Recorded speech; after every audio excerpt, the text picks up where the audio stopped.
I mean, finished my Wednesday hair. I hope I look as scary as Wednesday. I look good, right? I mean, scary. Yeah, scary. Okay, so when I see a good movie, I am quick to applaud the writers of the movie and the directors of the movie and the producers of the movie. Wednesday is a good movie. When she went to Nevermore, and principal was like, "Oh, I bet you are Wednesday because you're born on Wednesday." She said, "No, no, no, no, no." I mean, the storyline was really good. The thinking of the writer is quite plausible because you don't get these kind of storylines easily. So I think the directors, the writers of the movie really blew us away with this kind of storyline. I think it's a comedy horror movie because there's comedy in there and there is horror. Like there are scary things in there that you are like, and then at the same time you are also laughing here and there. Okay, so the writers, directors, I mean, thumbs up to you. The storyline was good. The kind of when you watch a movie and then you see the way a storyline is going, you are then like, okay, the writer is quite intelligent, the writer is quite smart, to take us towards this direction or towards that direction. You see the depth and knowledge and what the writer wants to portray in how a movie is, in how you see a movie, in your understanding of the movie, and more so introducing a very unique character, I must say, Thing, a very unique character. Now Thing is human who is a magician in real life. He's called Jason Dorobantu. Yes, he's a magician, and from the interviews I've watched, he mentioned that he had to perfect how to walk as Thing. You have to walk like a human being. So perfecting that alone, for it to be so nice to watch, for it to be good to watch, for you to appreciate how Thing is, communicating with Wednesday, how Thing is, going about things, flipping books, hiding places, just, doing his thing as Thing. And so I think that was quite unique. The goes back again to the writer. Intelligence, depth, knowledge. What were they trying to portray to us?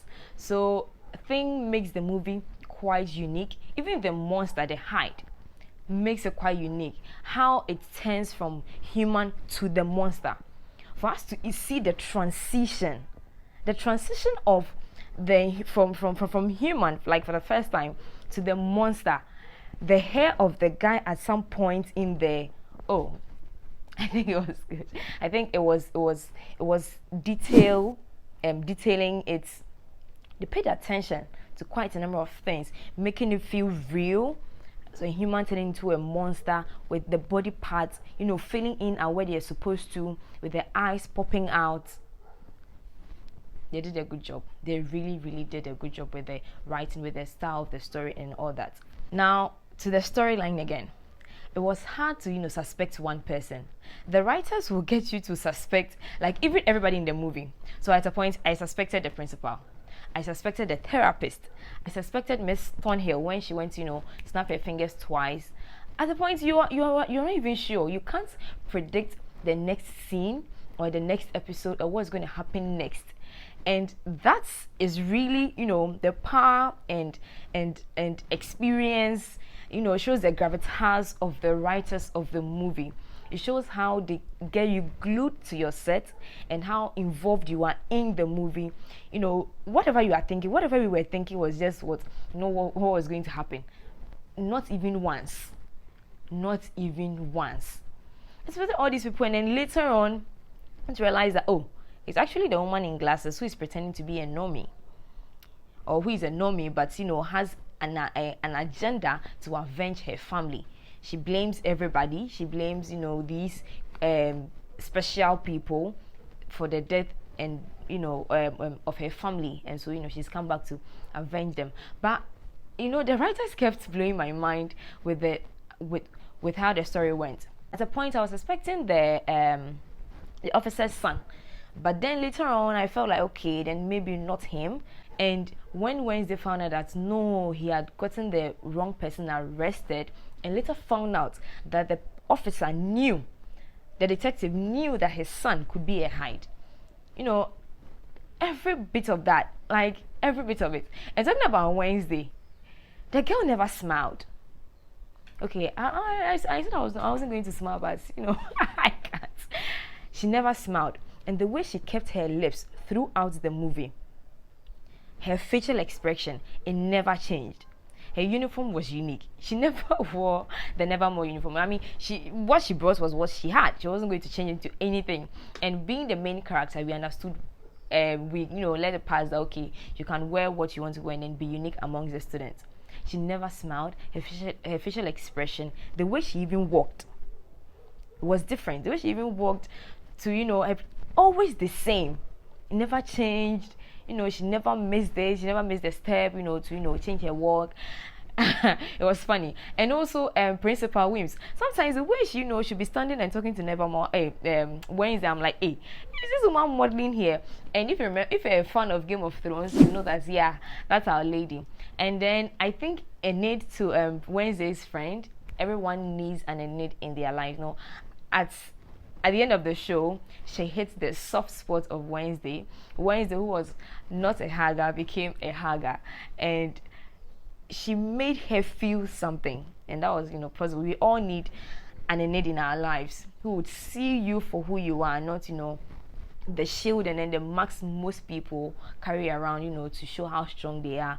But then there's always a soft spot to somebody, no matter how hard or difficult the person is. And Enid was able to, go through or see through Wednesday. And I love their friendship, even though of course you would have some disagreements, she moving out of the dorm and all that, but then at the end of the day, was all for the greater good of both their friendship and then for Nevermore. Talking about these fun activities or the comedy in the movie, Wednesday's dance at the their event, I think Raven, boom boom. And she never smiled. She was so serious. The seriousness on her face. I'm wondering if she laughed when they were doing taking the first curtain and all that. But the seriousness on her face and what she's doing is funny. But the lady is not smiling. And I'm wondering if this is all part of the Wednesday vibe. Everyone is dancing, going coolly, and Madame is like, what's happening here? It was funny. For me, it was very funny. I was laughing throughout. I was just like, hey, this Wednesday lady, and then in her black, she's always in this black. She's always looking different. She's always looking like a unique person in the room, and her intelligence, the way she's able to connect dots. And Thing was very, very, very helpful to her. Very, very, very, very helpful. The only part I don't know if there could be a way where Thing could, alert if something bad is going to happen. For example, when when Miss Thornhill stabbed Principal Wim with that poison, I thought there was a way Thing could, have alerted Wednesday that she had something in her pocket or something, but it didn't happen. Maybe he can't be at every point, but I'm hoping that in the next season we would have Thing do more than he did in the first season. Watching from how these scenes transitioned from one scene to the other, from one episode to the other, we saw how Crackstone was pulled back, was sent away forever. Somehow we thought that Wednesday is the one who's going to destroy the school, but then realized that now she's actually the one supposed to save the school. And I like how the parks came together to put an end to this once and for all. And people we expected not to die died. Principal Wims, may she rest in peace, but she played her role very well. Looking at her in Game of Thrones and in this movie, you see she's versatile. She was able to act when she's supposed to act in a certain way, and also be a warrior in Game of Thrones. So yeah, what did you make of it? Did you like the storyline? Were you surprised at the outcome? How the writers made us think that it could be this person, but later was this person. Was the one you were suspecting the one who truly was the one who is the master to the Hyde and all that? Leave your comments in the comment section. My name is Beblin. Do also like this video and subscribe and be part of the family. And oh yeah, hooray, we made our first 1,000 subscribers. So thank you to you all for subscribing and then joining this family. There's going to be more, so stay and then share the link with others as well. I'll see you again next time. Bye.